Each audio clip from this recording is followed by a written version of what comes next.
Looks like a Gentle Monster campaign ad, right? Luxury, cinematic, editorial.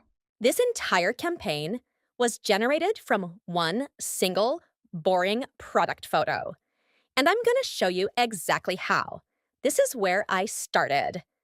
Just a plain shot of the sunglasses. Nothing special. So I gave myself a challenge.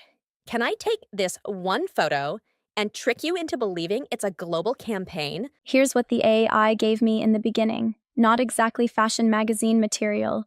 Glitched faces, melted frames, sunglasses that look like science fiction horror props. Easy?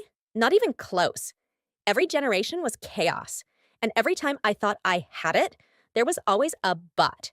So I kept pushing, prompt after prompt, adjusting light, textures, mood, hours of refining until finally it started to click. The styling felt sharp, the lighting became cinematic, and the sunglasses actually looked wearable. Side by side, raw product versus editorial version. It's insane to see how far it came.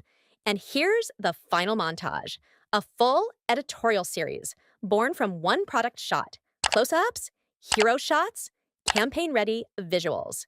If AI can replace a Gentle Monster campaign, which brand should I tackle next? Dior, Prada, Owens? Drop it in the comments because the next campaign might be the one you pick.